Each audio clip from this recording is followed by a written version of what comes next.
And now, let's head over to 200cc. The first 200cc world record of 2021 was set on Rainbow Road. Thanks to a new mushroom spot discovered by Tyler, what was previously considered to be one of the strongest world records in 200cc was able to be lowered twice this month.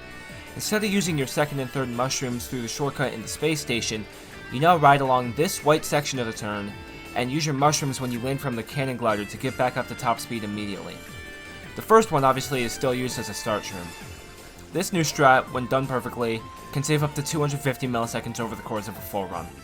On January 5th, Technical improved his own world record here by 30 milliseconds to set a time of 132.321. Then, the next day, he improved once again, this time by 35 milliseconds, to set the first ever 132.2 on this track, with a new world record of 132.286. This new mushroom strategy can be done on any 2 laps the runner chooses and will save the same amount of time. Technical opts to use a 2-1-0 strategy, while some other people in the worldwide top 10 of this track use 1-1-1. Let's have a look at the .321 first. Since it was the first record with the new strategies, it was bound to be nothing special, and it wasn't anything special. He says that his lap 1 driving was sloppy, but he did the most important time savers well, such as the brake drift turns before the first glider. His lap 2 driving was better, but the brake drift turn could have been better, which accounted for most of the time loss on the lap. Also, now is a good time to bring this up. If you thought that motion glider was stupid, have a look at this.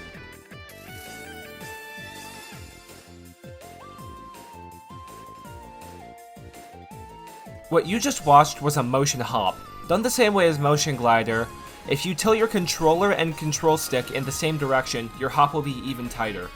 This is currently the only use of a motion hop in a world record. Other uses have been theorized, but none have been implemented yet. We bring this up now because not only is it a vital strategy to bringing this time lower, but also, Technical forgot to do it on lap 2, which cost him about 50 milliseconds. The lap 3 in this run was looking amazing up until the cannon glider, but then his lines afterwards were very wide.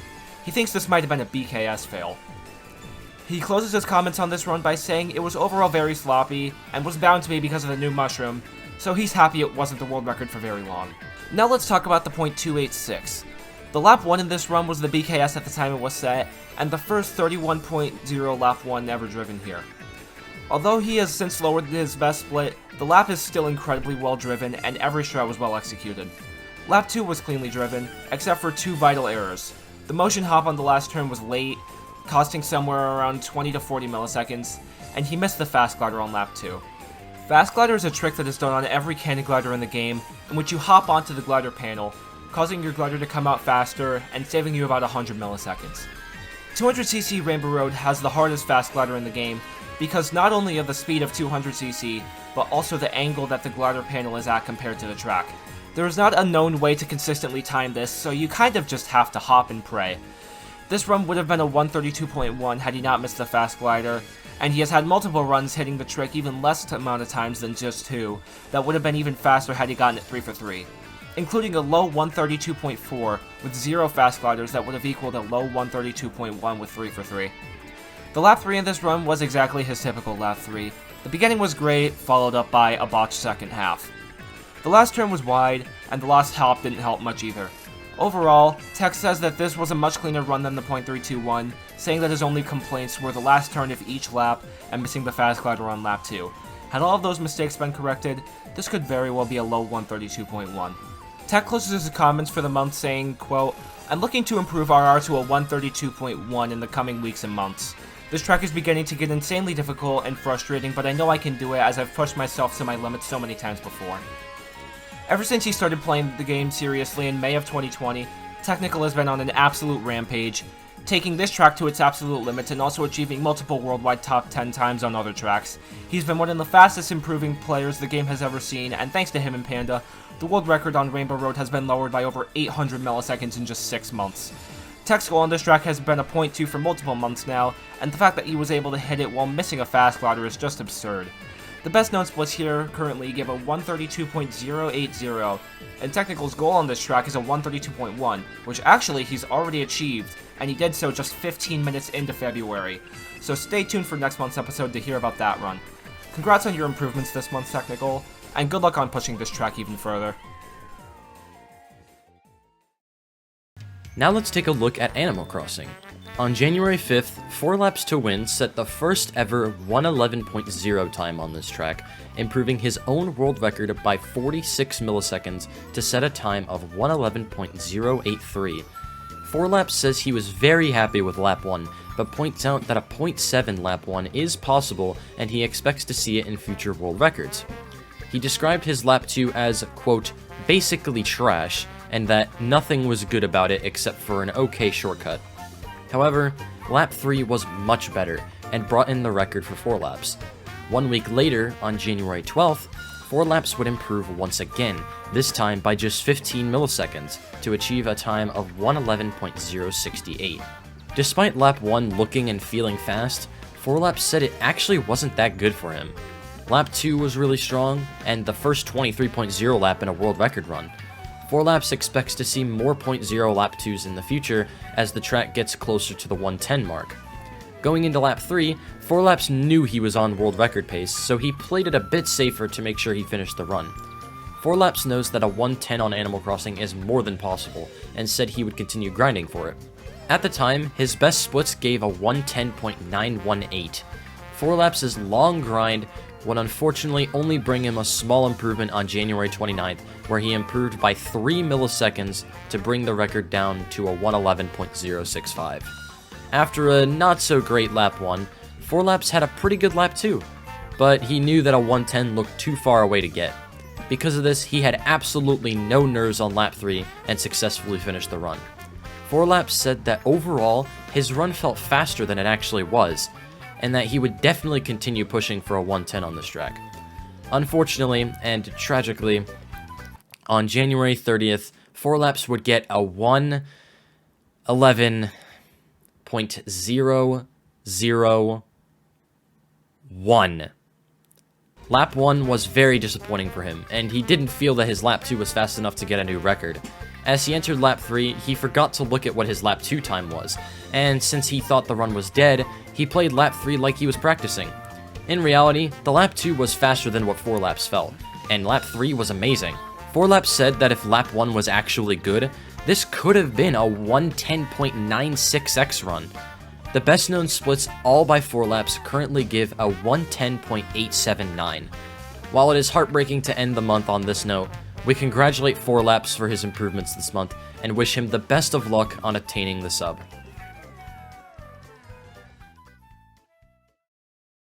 Up next, we move on to Water Park. On January 7th, Alberto improved his own world record on this track by 12 milliseconds for a time of 1:11.164. Alberto says that the lap 1 in this run is really bad by his standards, as he usually hits mid to high 24.7s, and this was only a .8. He says that the stairs on lap 3 in this run are the best out of any of the world record runs he's gotten before. The stairs on this track are brutal, and can sometimes decide to send you flying for no reason, so getting them really well is what was able to carry this run to be an improvement. The rest of the run was average for Alberto, and he ends his comments by saying that his goal is a 1:11.0, and if a new strat is found, he will go for the sub. Later on in the month, on January 18th, Alberto would improve this time by 57 milliseconds and get a 1:11.107. Alberto said that this improvement was sort of unexpected. He was having a bad session using Donkey Kong, so he decided to use Army's Me for fun and got this time. Lap 1 had no mistakes and was only 10 milliseconds off the BKS. Lap 2 had really weak stairs, but everything else was good. The lap 3 big turn was slow due to some bounces sending him a bit wider. The current best splits on this track give a 1:10.978, so it would take an unbelievably optimized run to achieve the 1:10 and would probably require the use of a new strat. The best pace Alberto has ever been on was only 35 milliseconds behind the BKS going into lap 3, so he's more than capable of achieving his .0 goal. Congratulations Alberto on your improvements this month. Now, it's time to look at Bowser's Castle. This track saw multiple world records and a sizable time cut for the beginning of the month.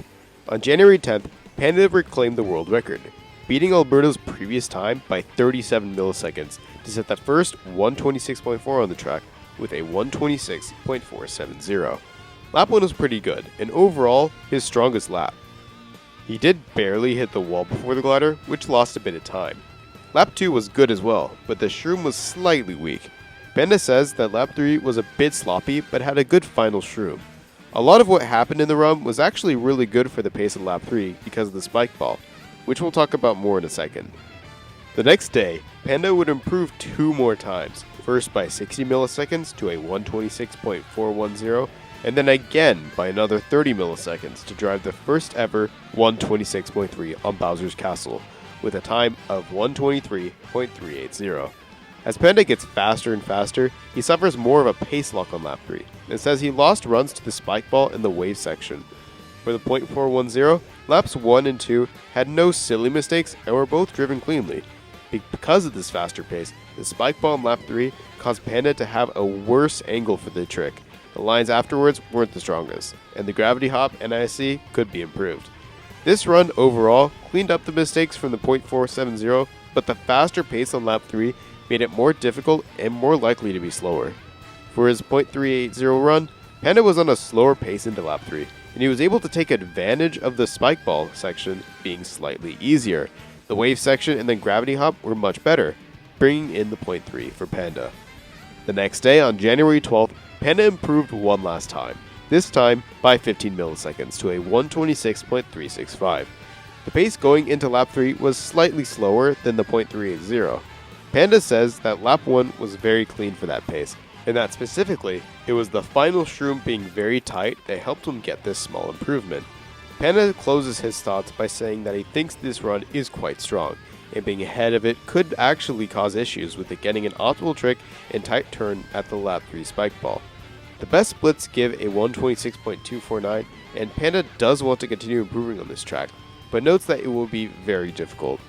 Congratulations to Panda on your records this month, and best of luck on future runs. Tied for the most active track of 200cc this month, we're going to Super Bell Subway. On January 10th, Alberto improved his own world record here by 8 milliseconds to set a 113.860. The previous record had stood for 332 days, and some even thought it had potential to last as long as 1,000. But Alberto was Alberto and tore the track apart. This run was great up until the lap 3 stairs, where he got a wide trick and as a result a bad shroom. This time wouldn't even last an hour though, with Alberto quickly improving by 9 milliseconds for a time of 113.851. This was a much worse pace, but didn't have a bad ending like the last one, so he was able to get the improvement, which lasted 20 minutes. For his final improvement of the day, Alberto would have a larger improvement of 34 milliseconds to set a 113.817. Laps 2 and 3 were business as usual, but lap 1 was, quote, so bad, and Alberto knew that he would need faster laps to break through to the .7 mark. Fortunately, the very next day, Alberto finally broke through after nearly a year at .8 and improved by 24 milliseconds to set a 113.793. Despite it being a .7, it did have many mistakes, including a once again bad lap 1. The stairs of lap 2 were the best part of the lap, and set up for a great shortcut that brought in the 23-second lap. Lap 3 had a solid beginning, but Alberto said the underground big turn to the stairs could be improved.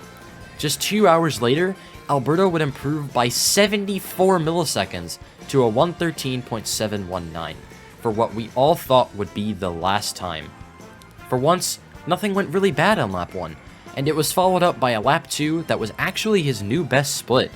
This gave for his best pace ever going into lap 3, and thought it could have gone better, but he has no complaints as it was still a .969.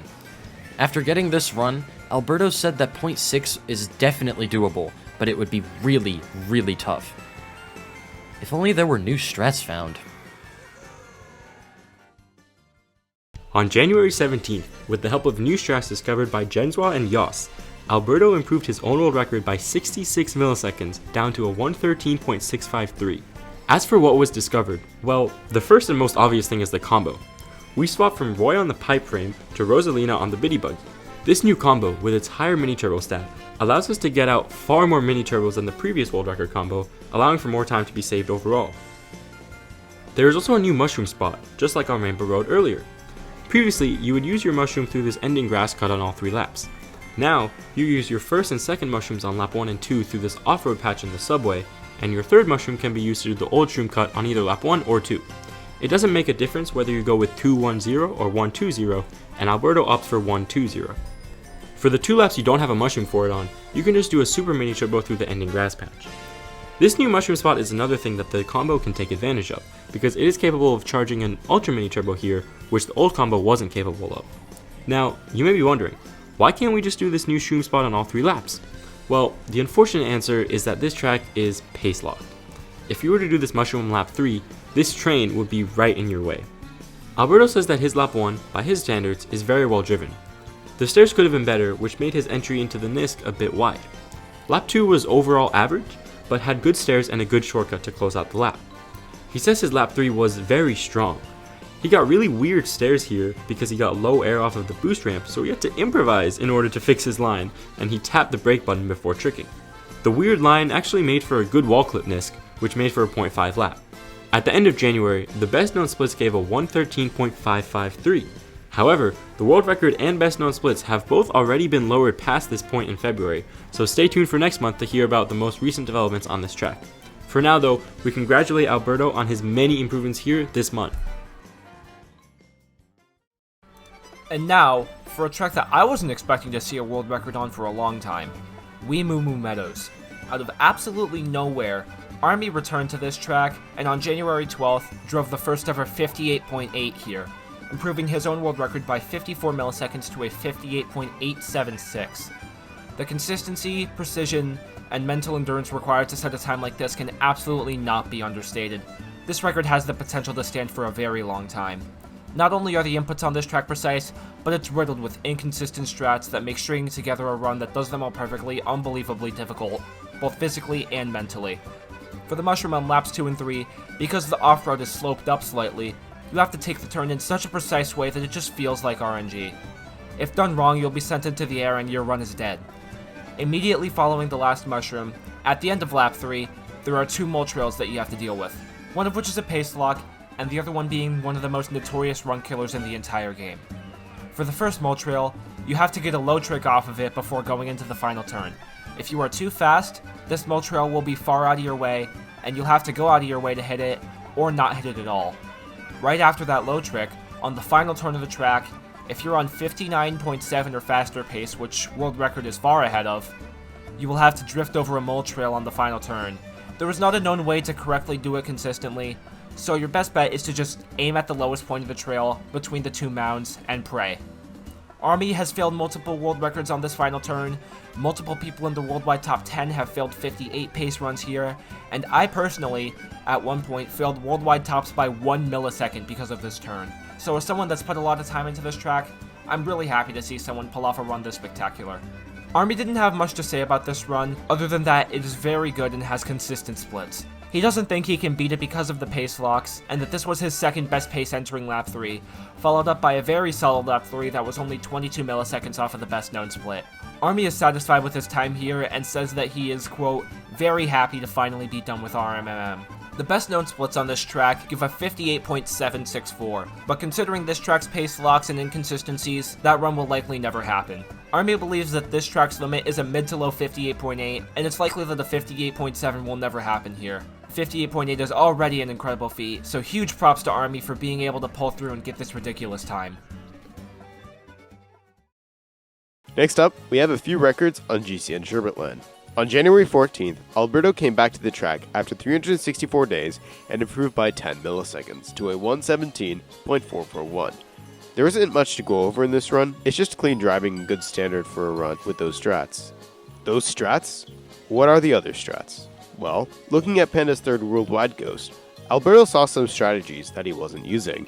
On January 15th, Alberto incorporated these and achieved a 117.410. The first new strat is to get an SMT in the cave lap 1. Previously, after getting the 3 coins, Alberto would just get a regular MT.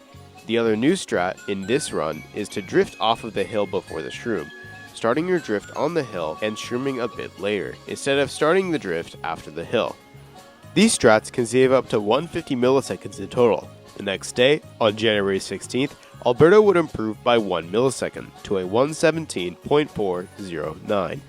Laps 1 and 2 were actually Alberto's best pace going into lap 3, but unfortunately, the lap 3 suffered from missing the slope ride at the snow section after the cave. Alberto didn't think it was going to be an improvement due to such a bad lap 3. His best splits give a 117.099, so we could definitely see a 0.3 here soon, and maybe even a 0.2 and 0.1 in the future. Alberto says he isn't satisfied with his current time here, but the track is very difficult to be consistent on, so he'd only return if he ever gets bored. Congratulations, Alberto, on your improvements this month. Also in January, we have Alberto returning to Thwomp Ruins.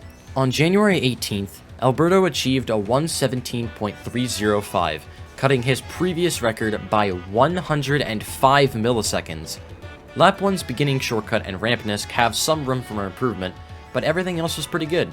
For the shortcut on laps 2 and 3, you release 2 consecutive mini-turbos over the grass, and you want to get as much air as possible on both to maximize momentum. Alberto says he could have gotten more air when releasing the second mini-turbo on lap 2's shortcut. Lap 3 was nice, but the final trick could be slightly lower, which would save a bit of time. The best splits on this track, all by Alberto, give a 117.192, and we could definitely see a 0.2 on this track in the coming months. Congratulations, Alberto, on your improvement this month. Alright, now for everyone's favorite track online, let's head over to Baby Park. Exactly 7 months after his previous world record, Alpha set a time of 45.349, bringing the world record down by just 8 milliseconds. Alpha said that the run was nothing special and that the track definitely has a lot of potential left. The main reason Alpha came back to the track was due to some new strats found by Yuan, which Alpha actually opted not to go for since he wasn't able to save enough time. Alright, this is the only track in the game that has 7 laps, and we're gonna cover them all. Alpha described lap 1 as, quote, good enough, with the first wall clip sending him a bit too far left and making it hard to get the first 3 coins. The second wall clip was good and saved lap 1. Lap 2 also suffered from the first NISC, with the off-road slowing him down. However, the second turn was really tight and saved lap 2. For the middle laps, Alpha generally aims for mid to high 0.3s, and he had no complaints about his mid 0.3 lap 3 and lap 4.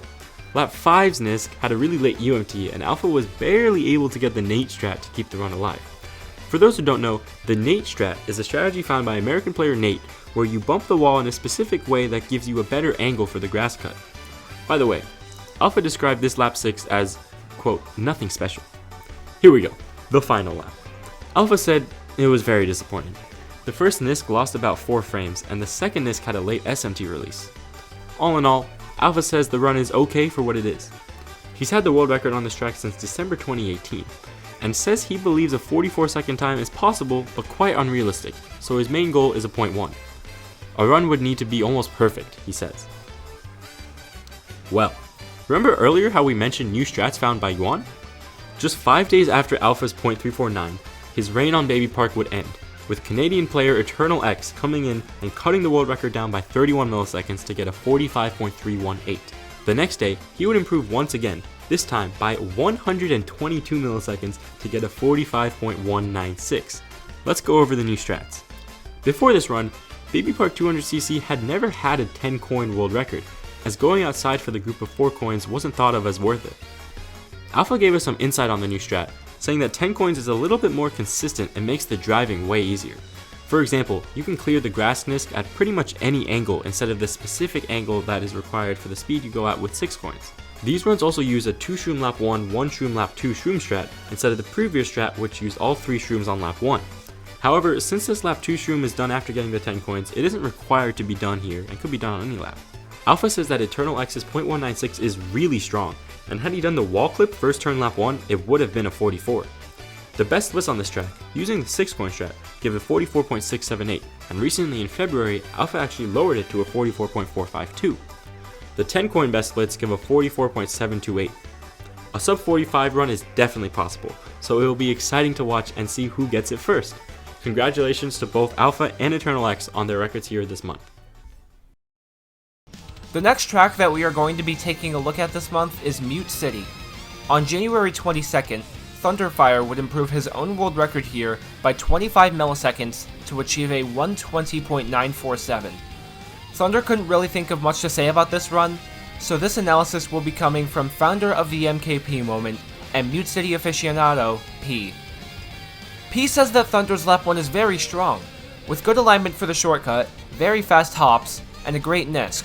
However, the first turn was a bit wide, which cost about 30 milliseconds. For lap 2, Thunder actually missed the third boost panel, which lost around 50 milliseconds. The spinner section was solid, and he got an extremely good coin line, which P says saves around 15 milliseconds against an average coin line. Thunder once again got a very fast alignment for the Nisk, and a very fast Nisk. Lap 3 had a weak first turn, but another fast shortcut solidifying his improvement, as well as the return of Heavy Me Captain Falcon. 5 days later, P himself would come back to the track and improve the record by 71 milliseconds to achieve a 120.876. P said that overall, it was a very solid run, but it had a few flaws that he could correct. Lap 1's first turn was very strong, and the lap was on pace to be a .22, but the hops before the shroom weren't optimal. The first turn of lap 2 was really good and carried the lap, but once again P lost some time to the hops before the shroom. Lap 3's spinner section was, quote, godlike, and the shortcut was done well too. Once P made the Nisk, he knew he would get the record. He did actually lose a bit of time exiting the Nisk, which cost 1 or 2 frames. 4 days later, on the final day of January, P would improve by a huge 91 milliseconds to get the first .7 on this track at a 120.785. Lap 1 was mostly good, but once again had some slow hops before entering the shortcut. Right after the shortcut, he got a lucky edge grind that saved about a frame. The first turn of Mute City you want to take as tight as possible, and on lap 1, you actually go inside a boost panel that you hit on laps 2 and 3, since having more coins speeds up your vehicle so much that you can't take it tight enough to save time. P calls this suffering from success. On lap 2, P hit the 2 boost panels efficiently, and followed it up with a very good spinner section.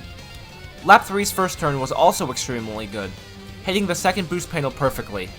His shroom was actually early and would usually make you miss the boost panel, but he got a perfect line to hit it, and then an extremely good Nisk. The best known splits at the end of January gave a 120.739, which this one is extremely close to. In early February though, P did get a massive new best lap 2, bringing the new BKS total to a 120.659. P says that he wants to push this track to its absolute limit, leaving it with a run with virtually no mistakes. Congratulations to Thunder and P for their records this month, and best of luck on bringing this track down to your goals. For our second to last track of January, we're heading over to Dolphin Shoals. On January 22nd, Alberto came back to the track to reclaim his world record, cutting Suwako's previous record by 20 milliseconds to get the first .4 at a 122.490. Lap 1 was pretty average for Alberto's standards, but is slower than Suwako's because Alberto opts to do only 2 tricks on the eel for better consistency. He also shrooms slightly later at the glider. Lap 2 was overall a really good lap, and actually the new best known split. Lap 3 was going pretty well until the ending turn and glider, where Alberto went from off-screening Suwako to being just barely ahead of him. Also, this is what Alberto saw as he was trying to finish his run. This made it a bit hard for him to focus, but he was still able to finish the run and get the record.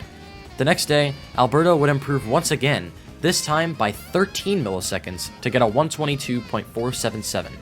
Nothing too remarkable about this run, and Alberto was actually behind his Ghost before the last glider, but managed to do it slightly better by adding a right slide before tricking on the glider to get better alignment for the motion.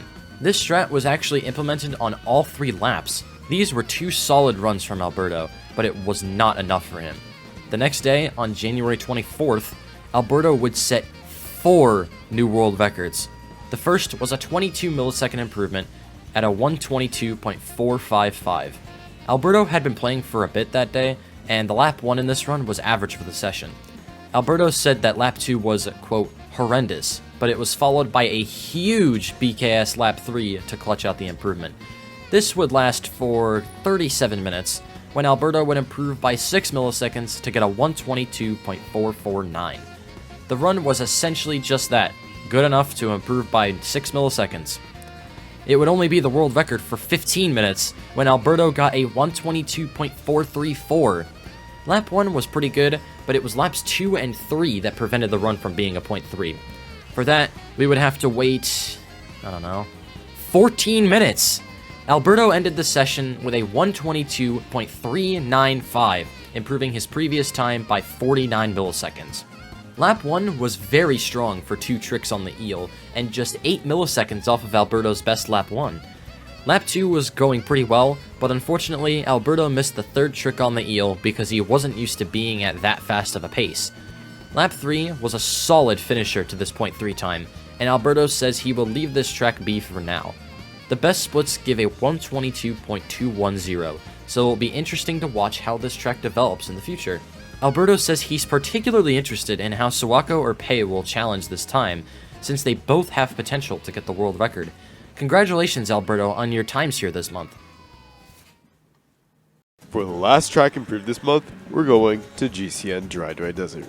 Panda's previous world record, a 117.928, had lasted for 366 days, and Panda was actually surprised by how quickly he improved when he came back to the track.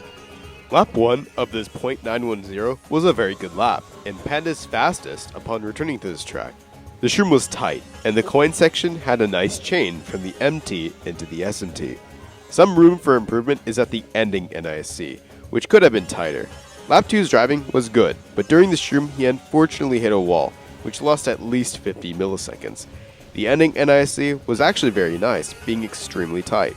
Lap 3 was a good lap to finish the run successfully, and was an average lap for Panda. The next day, on January 27th, Panda would improve twice, first by 62 milliseconds to get a 117.848, and then by 12 milliseconds to get a 117.836.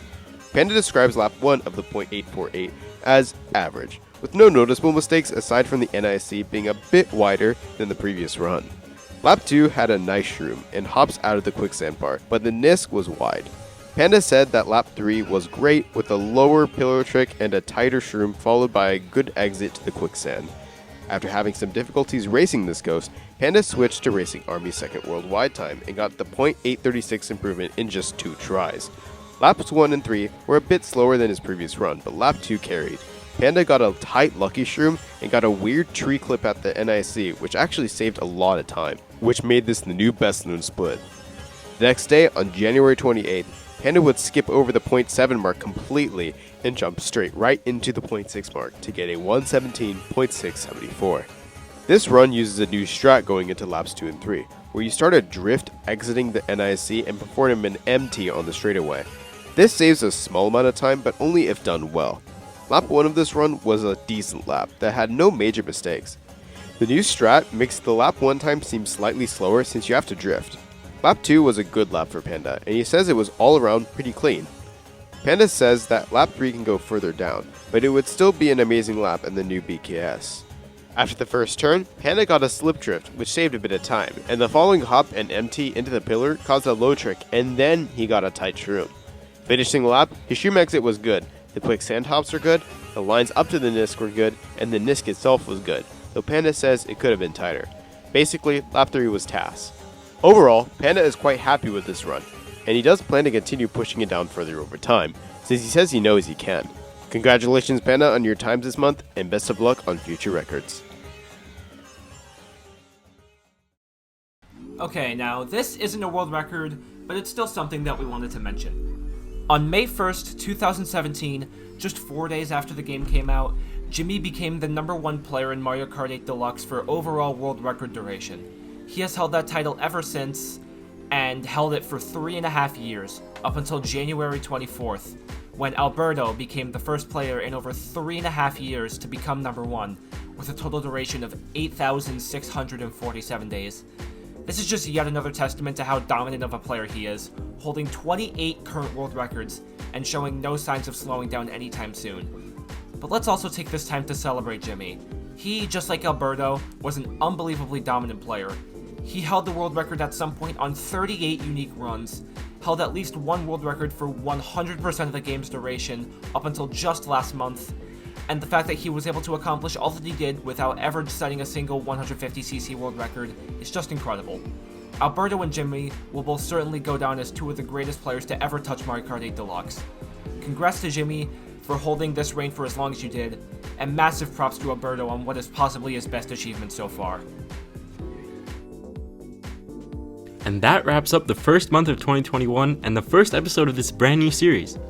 As this is our first episode, I'm sure it won't be perfect, so if you have any feedback for us, please let us know in the comments. We greatly appreciate your help. Thank you for watching, everyone, and we'll see you next month when we cover the world records of February 2021. See you then!